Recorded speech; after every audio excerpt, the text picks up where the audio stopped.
What's my advice to young men seeking a woman for marriage and family? So there's weird, mysterious things that determine whether or not people are sexually and physically attracted to each other, and I think it's very important that that's part of a marital relationship.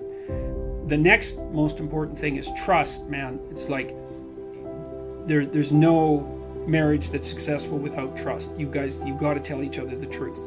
And one of the reasons that Jung believed that marriage and an oath and Carl Jung as a bond was necessary, it's really wise. It's like, telling the truth to someone is no simple thing, because there's a bunch of things about all of us that are terrible and weak and reprehensible and shameful and all of those things, and they kind of have to be brought out into the open and dealt with.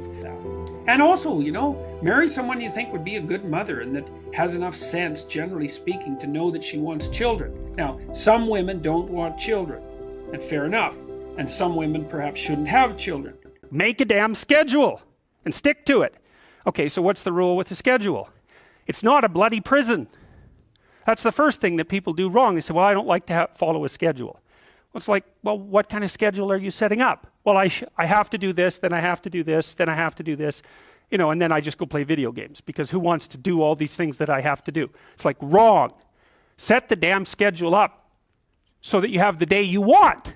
That's the trick. It's like, okay, I've got tomorrow. If I was going to set it up so it was the best possible day I could have, practically speaking, what would it look like?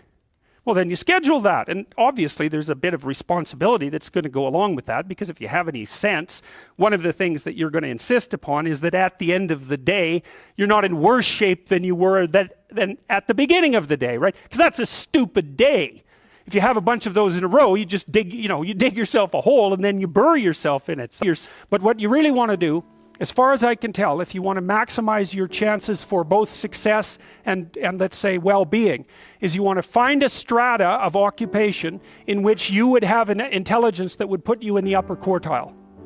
That's perfect. Then you're a big fish in a small pond. And you don't want to be the stupidest guy in the room. It's a bloody rough place to be. And you probably don't want to be the smartest guy in the room either, because what that probably means is you should be in a different room. Right? You should look at a place where if you're right at the top, you've mastered it. It's time to go somewhere where you're a little lower so that you've got something to climb up for. If you're not hyper conscientious, for example, you're probably not going to want a job that you have to work 70 hours a week at, because you're just not wired up that way. You'd rather have some leisure, and more power to you. If that's how you're wired up, there's nothing wrong with having some leisure. I've never, in all my years as a clinical psychologist, and this is something that really does terrify me, I have never seen anyone ever get away with anything at all, even once. Well, and maybe you disagree. Maybe you think people get away with things all the time. I tell you, I've never seen it. What I see instead is that thing happens, right? Someone twists the fabric of reality. And they do it successfully, because it doesn't snap back at them that moment. And then 2 years later, something unravels. And they get walloped, and they think, oh my God, that's so unfair. And then we track it. It's like, but what happened before that? This. Well, and then what? This. And then what? This. And then what? Oh, this. Oh, that's where it went wrong. Because you can't twist the fabric of reality without having it snap back. It doesn't work that way, and why would it? Because what are you going to do? Twist the fabric of reality? I don't think so. Nietzsche said that you could tell much about a man's character by how much truth he could tolerate, which is very interesting. There's an idea in the great Western tradition that the truth is the way and the path of life, and that no one comes to the Father except through the truth. And I believe that to be the case, because I don't think that you can manifest who you are without the truth. And so I think it's literally and metaphorically truth, that the pathway to who you could be if you were completely who you were is through the truth. And I would say, and so the truth does set you free, but the problem is that it destroys everything that isn't worthy in you as it sets you free, and that's a process of burning. Pick up your responsibility. Pick up the heaviest thing you can and carry it.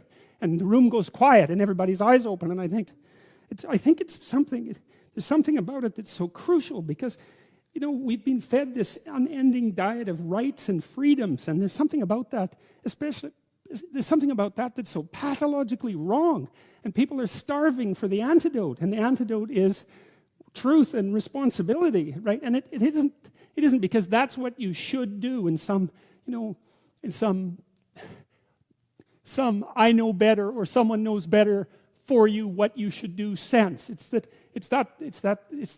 secret to a meaningful life, and without a meaningful life, then all you have is suffering and nihilism and despair and all of that and self-contempt, and that's not good. And so that men, it's necessary for men to stand up and take responsibility, and they all know that. And I think universities facilitate it, because you can go to university to not be something instead of going to university to be something, and it's Pleasure Island, and the price you pay for it, especially in the US, is debt, and you're enticed into it because the administrators can pick your pocket, so they rob your future self while allowing you to pretend that you have an identity, right? Very nasty. And you can't declare bankruptcy with your student loans in the US. It's indentured servitude. And it's precisely Pleasure Island. It's exactly that. And so tuition fees have shot way out of control. And part of the reason that universities don't make more demands on their students and let them get away with all the things they let them get away with is because they're basically, why the hell would you chase them out? They're $100,000 or more. Now, we got to think about the chaotic domain for a minute. The chaotic domain is where you don't know what's going to happen. And anything could happen, positive or negative. Anything can happen. And so you can think about the chaotic domain as the birthplace of order. It's the place from which order emerges. Well, it's akin in some sense. Remember what happens in Pinocchio. So Pinocchio goes down into the depths and then into the whale to rescue his father. He goes to the most frightening place possible. And he tests himself against it. And he rescues his father and he brings him up to the surface. But the consequence of that is that he dies. But what dies is the stupid puppet. And so the question is, well, to the degree that you're a stupid puppet, are you willing to let that die? And the answer to that is, it depends on the degree to which you're actually a stupid puppet. Because the more that's true, the more of you has to die. What's relevant when you don't know where you are? And the answer to that is, since you don't know, everything is relevant. And you can imagine the sort of terror that people who experience paranoid schizophrenia are living in perennially, because what happens to them is precisely that. They undergo neurophysiological transformations that makes everything that they once depended on disappear, and everything comes back as relevant. And that puts them in the early stages of schizophrenia. That's extraordinarily stressful neurophysiologically. So they're overwhelmed with cortisol, and their brains deteriorate as a consequence of that. It's just too much. So, and unsurprisingly, right? Because you can hardly deal with anything, let alone with everything. Plan a life you'd like to have. And you do that partly by referring to social norms. That's more or less rescuing your father from the belly of the whale. But the other way you do that is by having a little conversation with yourself about, as if you don't really know who you are, because you know what you're like. You won't do what you're told. You won't do what you tell yourself to do. You must have noticed that. It's like you're a bad employee and a worse boss, and both of those work, you know, for you.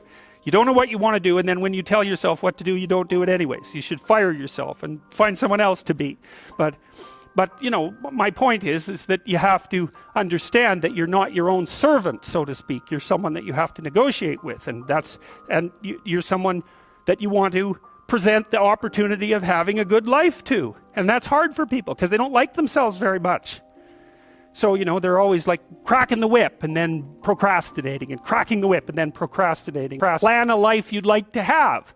And you do that partly by referring to social norms. That's more or less rescuing your father from the belly of the whale. But the other way you do that is by having a little conversation with yourself about, as if you don't really know who you are, because you know what you're like. You won't do what you're told. You won't do what you tell yourself to do.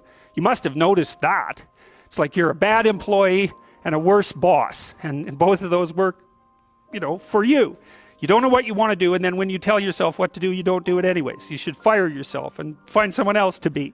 But you know, my point is that you have to understand that you're not your own servant, so to speak. You're someone that you have to negotiate with, and you're someone that you want to present the opportunity of having a good life to. And that's hard for people because they don't like themselves very much. So, you know, they're always like cracking the whip and then procrastinating, and cracking the whip and then procrastinating. Plan a life you'd like to have.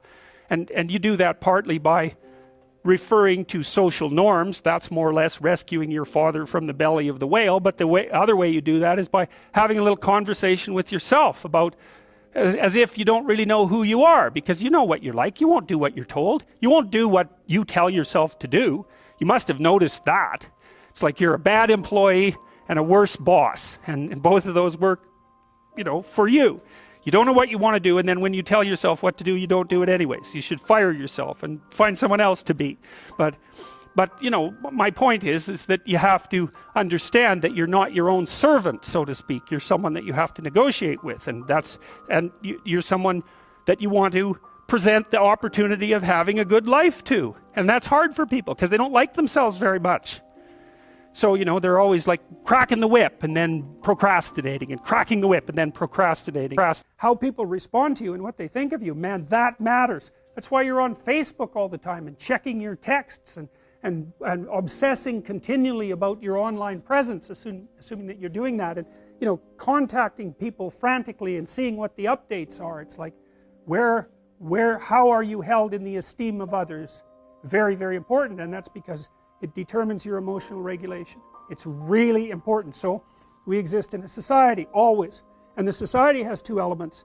The tyrannical element of the society, that would be the tyrannical king, roughly speaking, a very common mythological theme. You see that in The Lion King too, right? Because that's Scar. And of course you see it in the real world with almost continually. And then the benevolent king, who is the source of all the good things about culture. You know, and you can see these things play out as mythologies in political terms. So Carl Jung said, modern people don't see God because they don't look low enough. I really like that idea. But that's it. If you're in a low place, the opportunity that presents itself to you is going to be low. And it's going to be very tempting to you because you're arrogant, resentful, to say, well, that's not good enough for me. It's like, well, do you have an alternative?